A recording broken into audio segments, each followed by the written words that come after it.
disolver temporalmente el Congreso de la República. También las playas Skopje. ¿Skopje dice? Es terrible, ¿ah? Qué hombre visionario ese cojudo.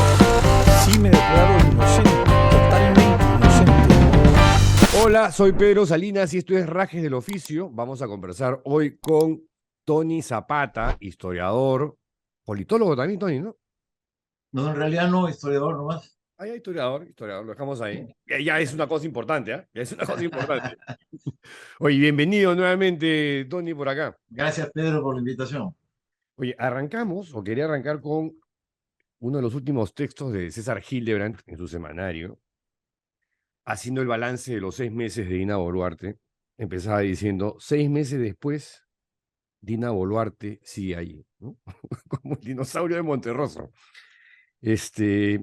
Es el gobierno que vive de la inercia. El de Boluarte es el régimen que ha cumplido 6 meses y que parece que hubiese asumido ayer.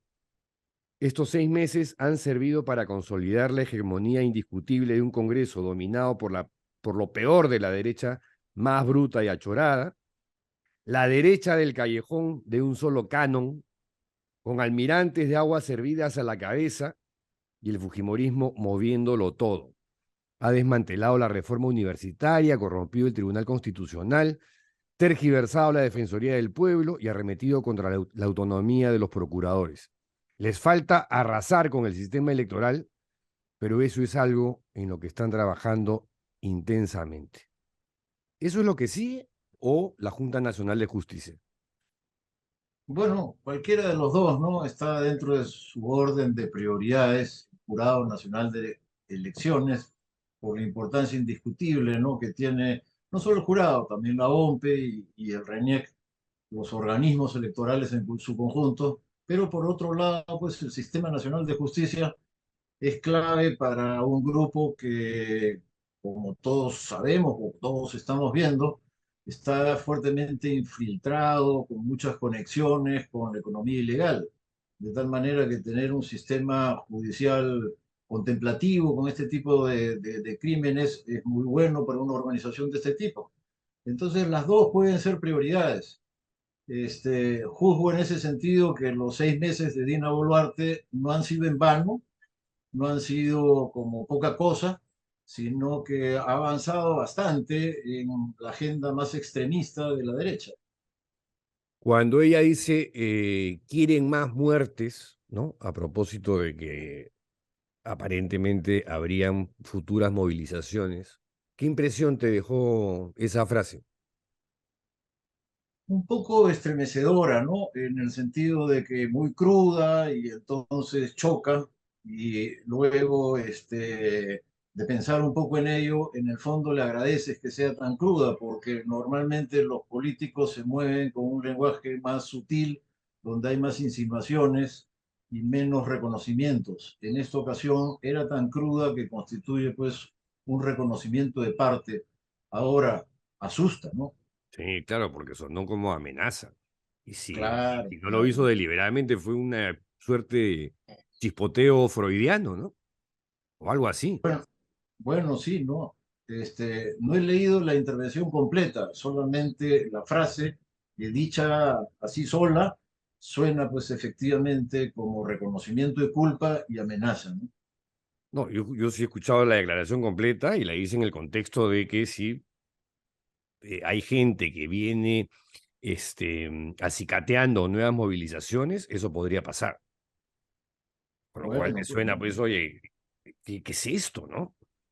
claro, a dónde hemos llegado y en realidad vista la agenda del Congreso y lo que viene, ¿no? Junta Nacional de Justicia y organismos electorales, en el transcurso de unos pocos meses más, este país puede ser completamente diferente y haber entrado, pues, a un régimen autoritario verdadero, ¿no? No haberse quedado ya en las puertas ni en una pugna, sino haber avanzado hacia la consolidación de un régimen autoritario que no nacerá de este Congreso. Este Congreso le prepara la camita al siguiente, ¿no? Mm. ¿Y cómo definirías tú este sistema, este régimen que estamos viviendo? Transicional. de una dictadura imperfecta, democracia imperfecta a un autoritarismo, ¿no? Hay una transición lenta, no es tan silenciosa, pero tampoco tan Nada ruidosa, silenciosa, nada no, pero sutil. tampoco tan ruidosa, no es debatida en público, no hay grandes confrontaciones, Ya, pero sino va como, eso porque no hay oposición. bueno, pero ese es uno de los factores, ¿no? No Mm, hay oposición, no hay liderazgos alternativos, dado lo cual va avanzando como una maquinaria, ¿no? La rueda en dirección al autoritarismo, al estilo Fujimori. Estamos volviendo al estilo Fujimori de los 90. Tuvimos autoritarismo del estilo Fujimori, que no es dictadura porque es con Congreso, sí. pero que sí es dictadura porque es un autoritarismo desbocado, y luego una transición imperfecta, una democracia con pies de barro, que es lo que hemos tenido, y ahora estamos saliendo de ella por su indudable crisis, pero volviendo atrás, no dando un paso para adelante. Mm.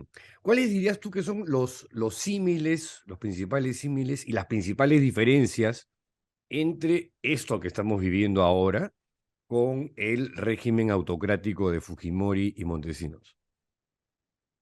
Bueno, la primera que me parece muy importante es que en aquella ocasión era un clásico. El Ejecutivo concentra poderes en sí mismo Ujú. y debilita a todos los demás.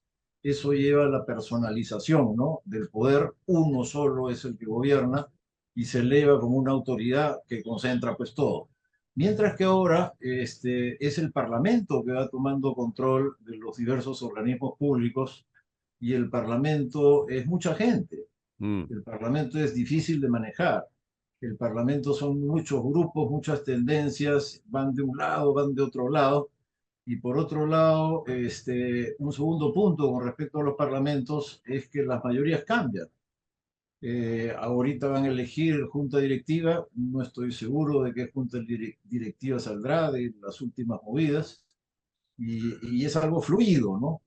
Y por último, bueno, los dictadores pueden aspirar a quedarse muchos años, y a eso van, digamos, ¿no? A eso fue Leguía, a eso fue Fujimori, pero un parlamento largo no hay, pues, en la historia peruana ni un símil ni nada que se le parezca. Entonces, un parlamento puede concentrar poder hoy y mañana habrá elecciones y lo trasladará ese poder a otro grupo completamente distinto, que puede ser los mismos enemigos que ayer trataron de matar, a los cuales les entrega mucho poder.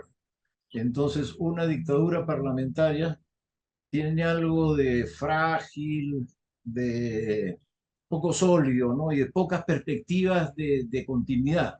Un dictador personal puede aspirar, pues, a gobernar como Leguía 11 años, como Fujimori 10 o quizá 15, ¿por qué no? El Perú no tiene tantos presidentes que hayan durado tantos años, no tiene ni uno, ¿no? Que haya durado más de 11, pero países vecinos sí tienen, ¿no? Entonces, eventualmente un dictador, te das cuenta, puede aspirar a quedarse, pero un parlamento no. Y esa es la característica principal del autoritarismo de nuestros días, concentrado en un poder que por su naturaleza necesariamente es precario. O sea, en tu opinión, ¿podríamos decir que lo que estamos viviendo actualmente es una dictadura parlamentaria? En tránsito a, Ya, ok. es decir, venimos de una democracia coja y estamos en el periodo de las conexiones, ¿no? En dirección a, aún no hay una dictadura parlamentaria. Creo que si cae el jurado, ya se podría hablar de dictadura parlamentaria.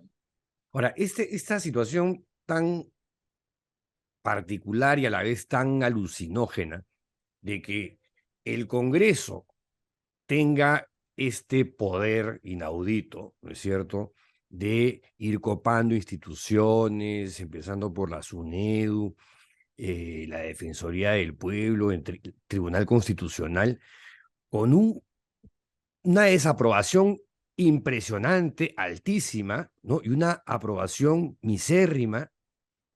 ¿Ha tenido símiles en el pasado o es la primera vez que estamos viviendo una situación así? No, o sea, lo que pasa es que las encuestas te preguntan si estás de acuerdo o no estás de acuerdo con algo, ¿no? Entonces tú dices, no, no estoy de acuerdo. Pero tengo la impresión de que hay una actitud básica extra, como hacer medida. y esa tiene que ver con tu disposición, con la mía, ¿no? La disposición del público a moverse por esa aprobación o desaprobación, a hacer algo. Y entonces creo que si se preguntara aquello, la respuesta sería más bien muy baja, ¿no? Yo estoy en desacuerdo con Boluarte, pero que siga nomás, yo estoy en lo mío, no tengo nada que ver. Entonces, la situación de la ciudadanía hoy es muy particular.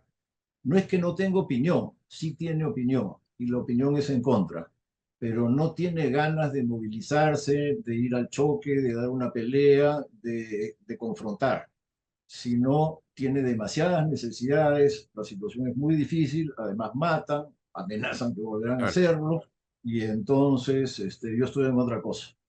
Esa disposición, ¿no? Es la de la ciudadanía de hoy y esa es la que es, si quieres, un contraste en lo que pueden decir las encuestas de grado de desaprobación y esta como aparente calma en la que hay más bien inercia, ¿no? Mm. Y dejar hacer, dejar pasar, el gobierno va durando.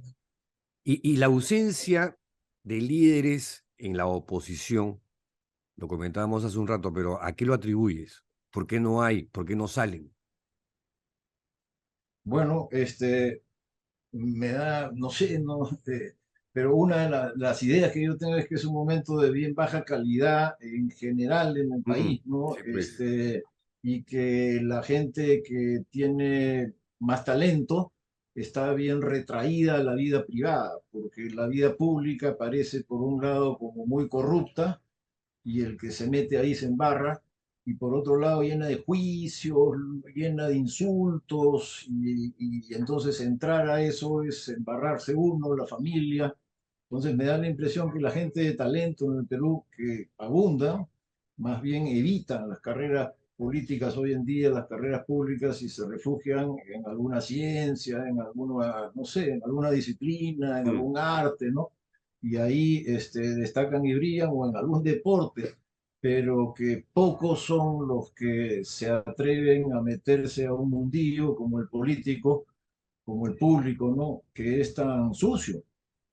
No sé si tú llegaste a ver un foro que apareció en redes en el que aparecía el exministro de Economía Castilla defendiendo de alguna manera el statu quo, ¿no? Y eh, un poco exhortando a evitar, digamos, el bullicio, ¿no?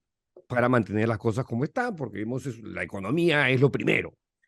Y Alberto Vergara eh, salió a replicarle y le dijo algo así como, ¿qué pasó con las élites que no admiten la barbarie que vivimos? Que me parece una pregunta que cayó, pero así como una pedrada, súper bien puesta. ¿Tú tienes una respuesta Bueno, para eso o no? en la conversación, el punto anterior, hablábamos de gente de clases medias, también eventualmente de altas, pero normalmente porque los intelectuales políticos que antes abundaban en el Perú, hoy día ya no hay. El intelectual es como intelectual quizá público, pero hace una carrera privada, no se mete con Estado, no se mete con política. Y la política queda en manos de gente que tiene bajo nivel. Mm. Eso viene ocurriendo en el Perú y tiene que ver con intelectuales, yo diría, más de clase media. La pregunta de Vergara, muy buena por cierto, es directamente a la élite, ¿no? En Ujú. ese caso, pues representada por el exministro y bueno, Vergara lo puso contra la pared, ¿no? En realidad ahí lo que tenemos es una élite que, mira, yo hasta donde entiendo, cada día más internacional, cada día menos preocupada por el Perú, cada día con menos conocimiento y compromiso con el país. Terminan de determinados colegios quinto de media y el 100% o el 80% se van a hacer el pregrado al extranjero, ¿no?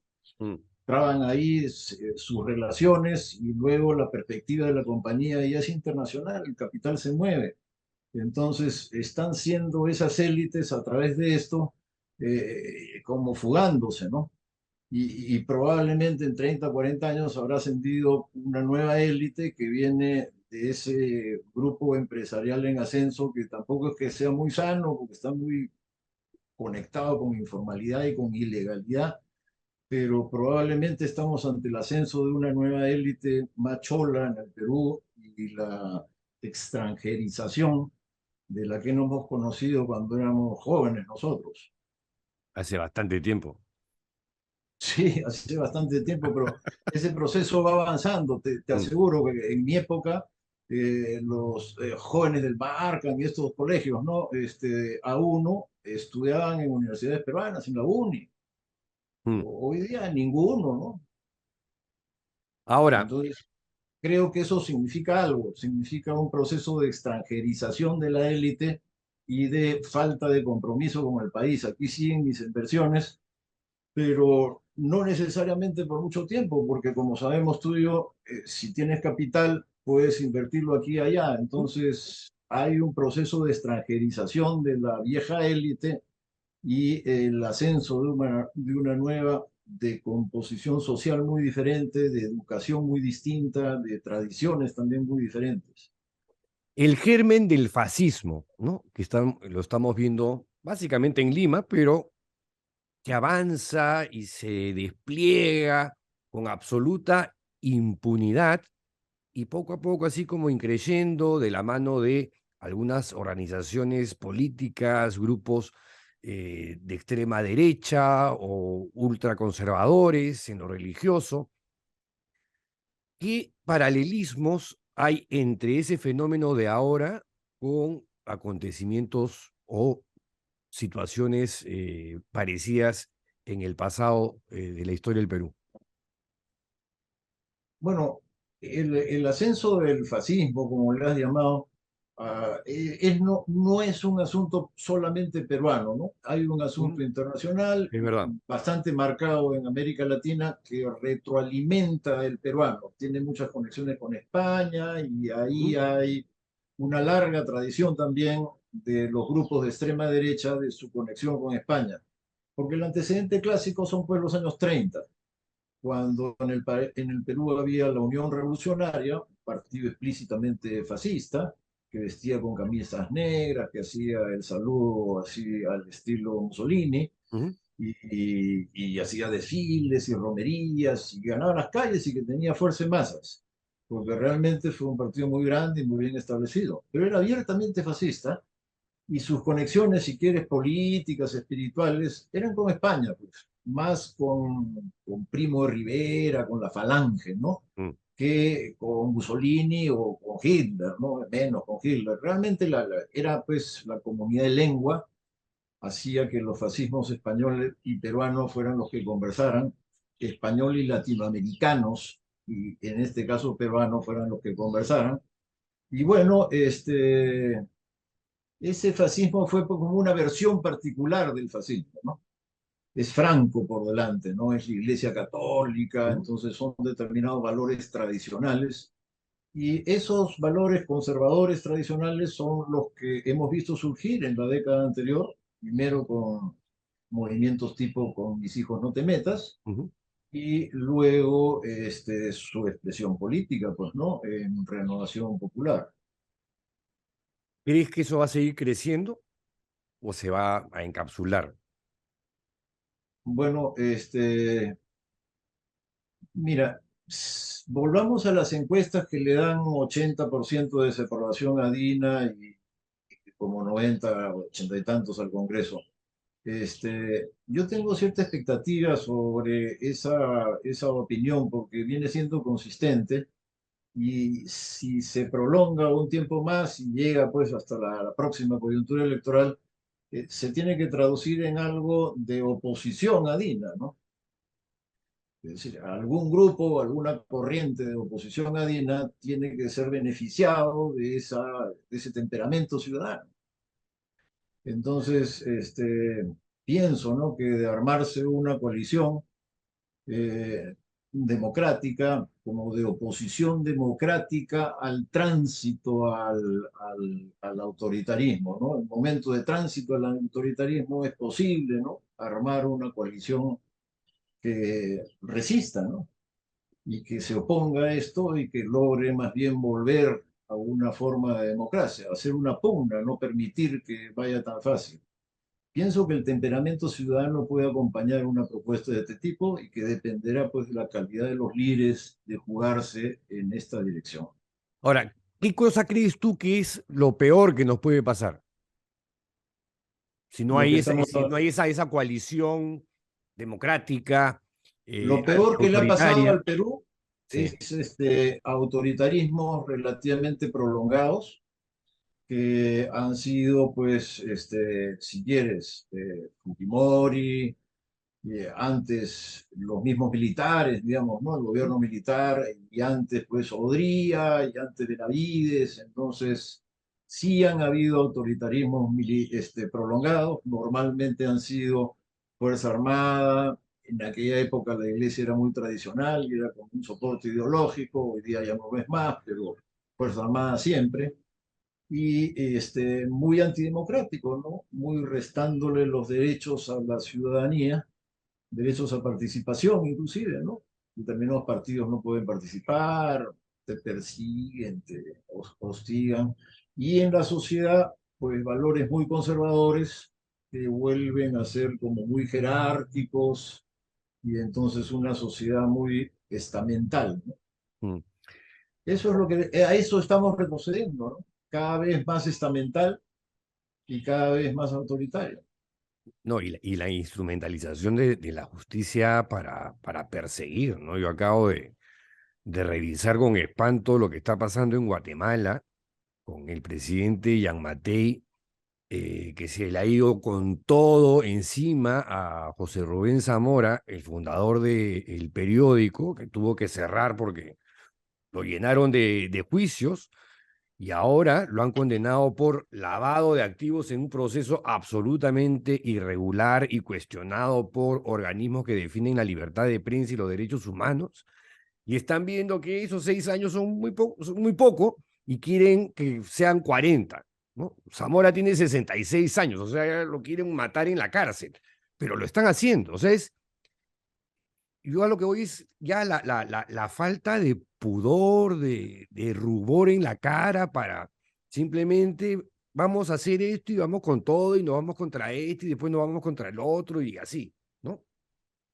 En los regímenes de dictadura, pues los regímenes de dictadura, los fundamentos ya no pasan a ser la opinión ciudadana ni lo que quiere la gente, sino pasa a ser el fundamento de autoridad, la noción de mando, de liderazgo en determinada dirección, y esa dirección se impone sobre los demás. Entonces, ese tipo de nociones, ¿no?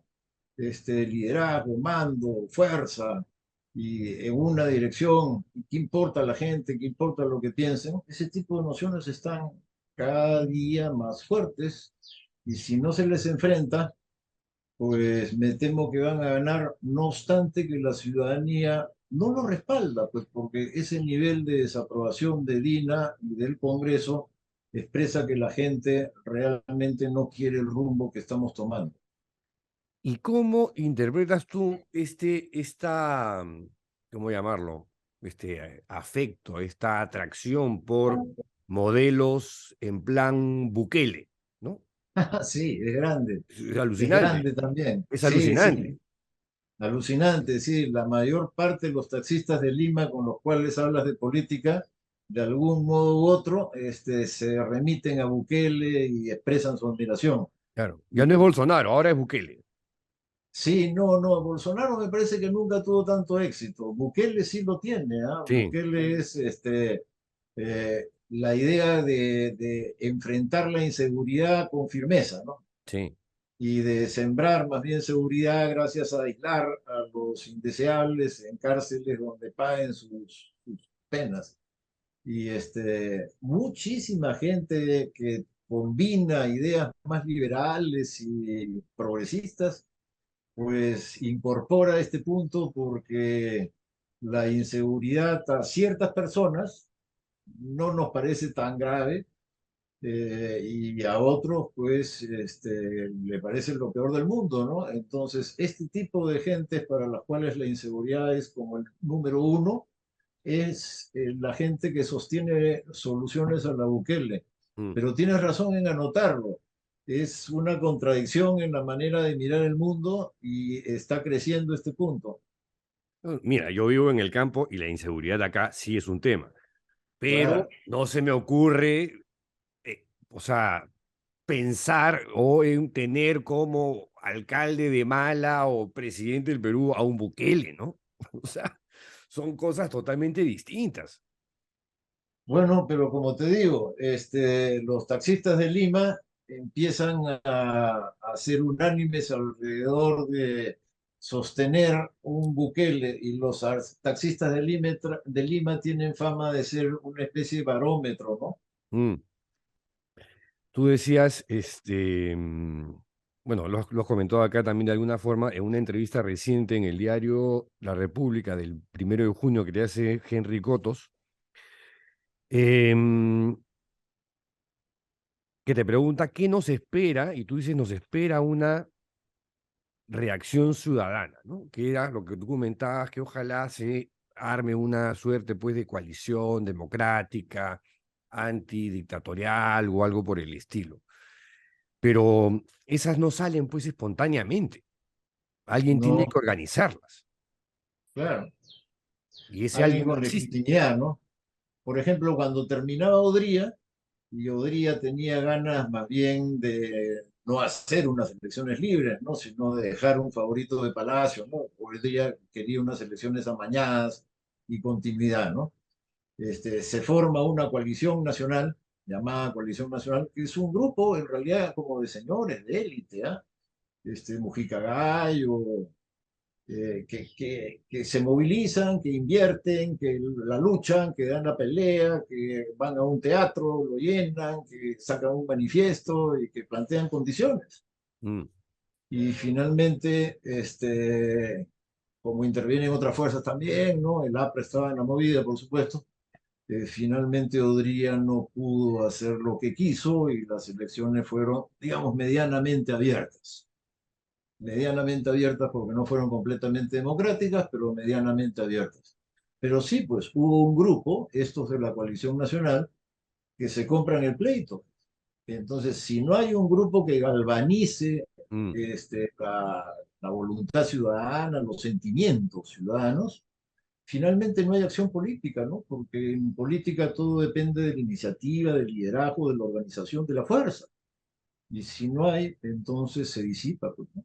No, además, sí, en política los espacios abandonados los ocupa, digamos, el que está ahí. Otro, claro, claro, Claro. claro. Sí. Tan es así que, o sea, ahorita se siente un desierto en la oposición, pero También impresionante. en época de Fujimori, cuando fue claro que Fujimori iba a la reelección, Sí, hubo un grupo, el Foro Democrático, sí. que también era pues variado. Ahí estaba desde Javier Descanseco, pero Ah, gente, estaba yo también. sí, pues centro, derecha, centro izquierda, Pero yo estaba en la izquierda, derecha, había. yo estaba en la derecha. Ah, bueno, pero era amplio, pues, Sí, ¿no? sí, sí, Era sí, amplio, sí, sí, claro. sí, Ya. sí. Y entonces tuvo una iniciativa compartida, recolectar firmas para un referéndum, y la iniciativa le caía Mm. bien a todo el mundo y se movió, pues, ¿no? Entonces, yo me acuerdo que hasta Keiko firmó, Ya, pero ahí tú obligada por las circunstancias. tenías motores, ¿no? Estaba Claro, Tito Borea, estaba César Rodríguez exacto. Rabanal, había Lourdes Flores. Lourdes, pero Lourdes no era activa en el foro, ¿no? Aurelio Loré de Mola, o sea, Ah, Loré de Mola también, ¿cierto? Ya, Fernando de bueno, la Flor, un abogado, digamos, súper, que se compraba todos los pleitos. O sea, había gente, había por gente. eso digo, pues, ¿no? Ahora no ves nada. Pero lo que había gente porque había una cierta institución, ¿no? Es decir, alguien monta algo, así como Rosselló y Mujica montan algo, ¿no? Que se llama la Coalición Nacional, y entonces hay un vehículo que jala un montón de gente, funciona como imán. Aquí lo que necesitamos es eso, ¿no? Un cierto grupo que arme una coalición y llame a realizar una actividad de masas y que tenga cierta legitimidad, ¿no?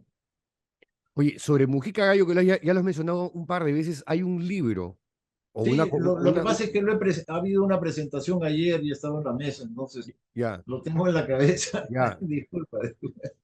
Pero Pero puedes compartir un poco sobre el personaje, porque Mujica ha sido un tipo importante en la sociedad peruana.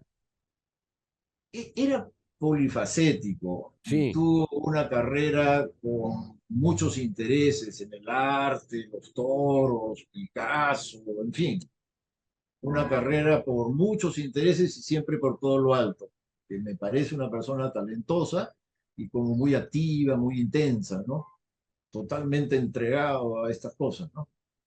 Bueno, yo solamente he mirado su participación en política ¿ya? y hay han salido sí, sus obras en 3 tomos y el segundo tomo reúne sus documentos políticos precisamente. Entonces, eso es lo que he mirado, ¿no? La documentación que Ramón Mujica, el hijo, Sí.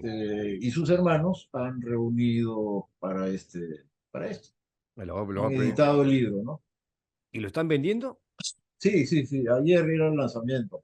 Ya, ya, buen dato porque es un personaje que me parece súper interesante. La prensa, mi querido Tony, la prensa peruana. Pasando por un mal momento, ¿no? Nos reímos, nos reímos. Claro. Lo que pasa es que felizmente vivimos pues una época donde hay tantos medios alternativos que el poder real de la prensa ha disminuido, pero que la concentración, ¿no? De la que en Mm. alguna época se habló, en una sola mano o en un pequeño grupo de manos, de la mayor parte de los medios de prensa escritos, finalmente se traduciría pues en lo que estamos viendo, ¿no? Desaparición del espíritu crítico, politización de la información y baja credibilidad.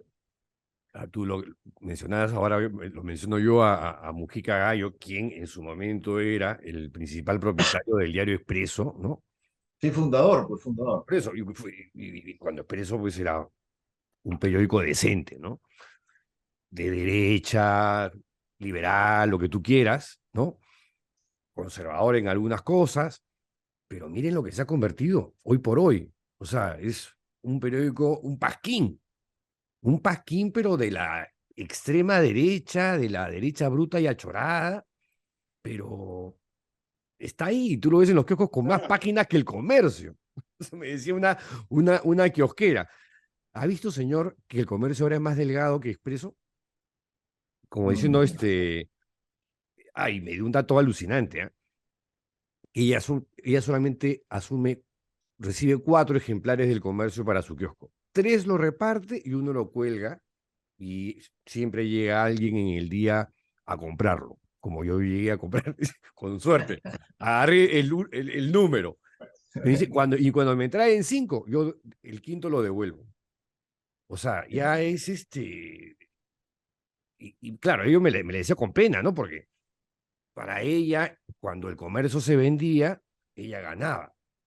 Pero ahora los periódicos son cosas que se cuelgan en los kioscos, pero que no, ni se venden mucho y credibilidad, la verdad que como tú decías, no hay, ¿no?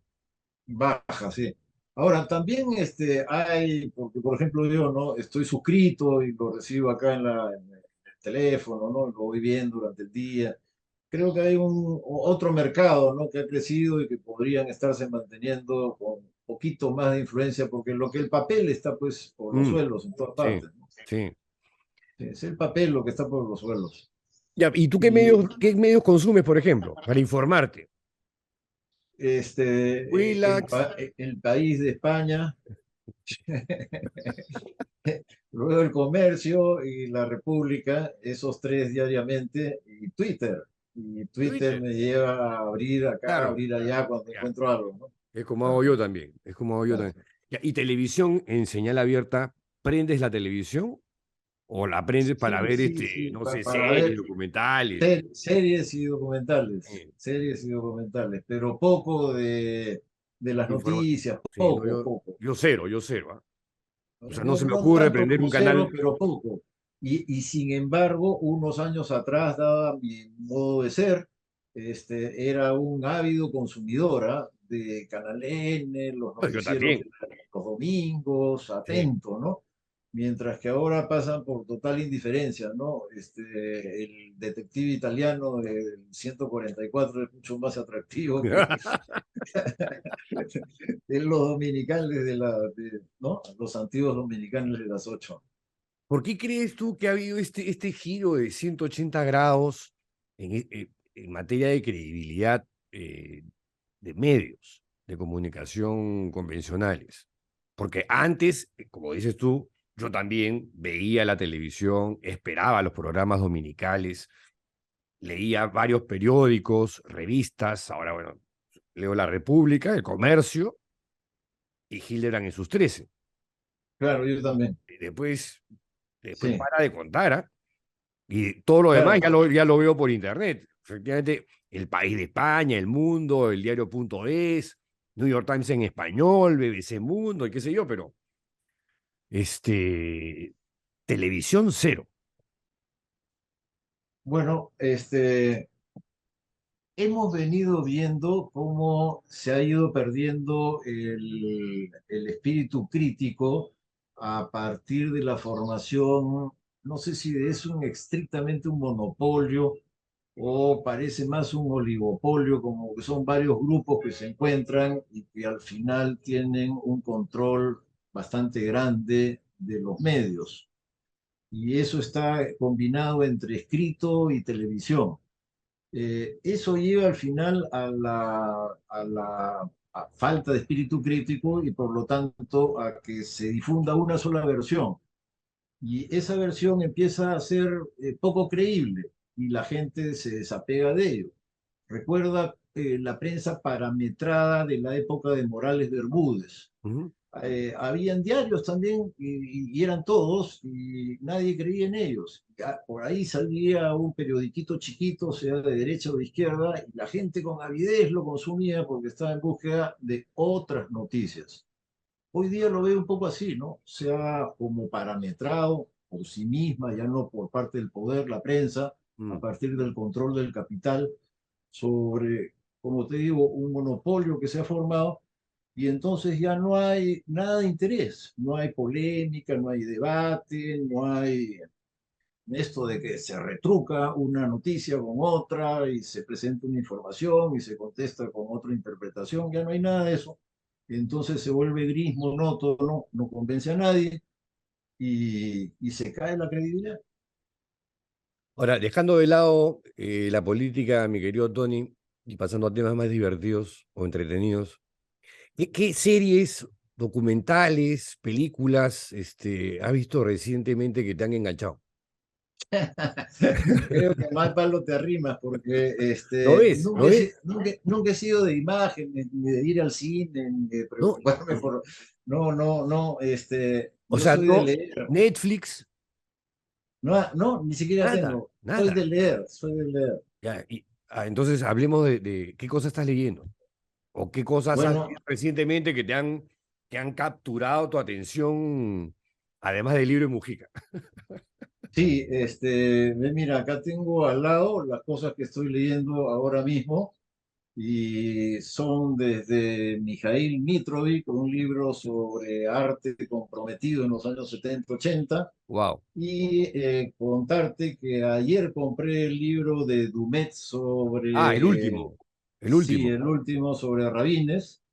He visto con, no sé, un poco de decepción que trata solamente sobre los primeros años de Rabines y que es parte inicial de una saga que luego seguirá. ¿Ya? Y entonces me ha parecido que, bueno, yo quería enterarme más bien de las partes finales, entonces habrá que esperar O sea, Rabines cuando a era que se pasa. comunista. Te has quedado en la. Rabines comunista. Todavía no se convierte a la derecha extrema. No, este es el Rabines niño, el que ha Ah, salido publicado. ya. O sea, La ni siquiera infancia, tiene ni siquiera. ideología. ¿Ah? No, no, la infancia, el Cajamarca bucólico. Bueno, es que Dumet escribe, pues, Sí, claro. Y entonces este es sacazos. un pedacito de Ya, un ya. gran libro, ¿no? Uy, que va a venir a tener Efectivamente, en un libro varias en ideas. construcción y que va saliendo por pedazos. Así era pues en el siglo XIX, cuando había estas famosas novelas por entregas, Sí, así claro. parece. El Claro. folletín. ¿Ah? Ajá, sí, exacto. Mercedes ¿Y Cabello, qué otros todas ellas libros? escribían así.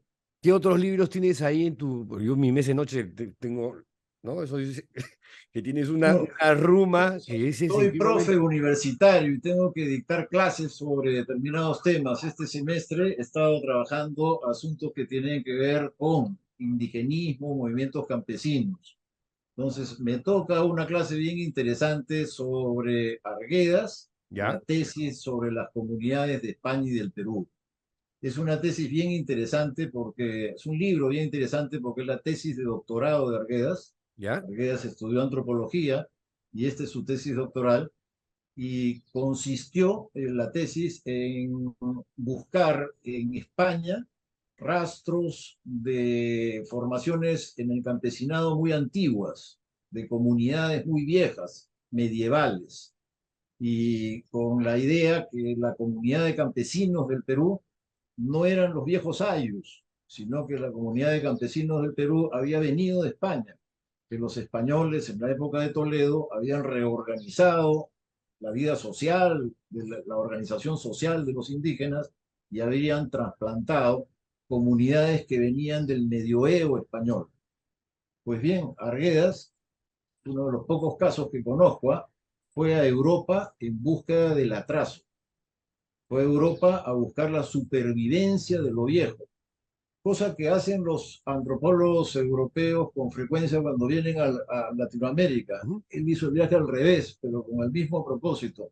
Y entonces comparó comunidades de una zona muy pobre, muy aislada, de España de la época, dicho se paso eran los 50, ¿no? Cuando España estaba lejos de la modernidad de hoy, y las comparó con Puquio, que él conocía bien porque había pasado ahí su infancia.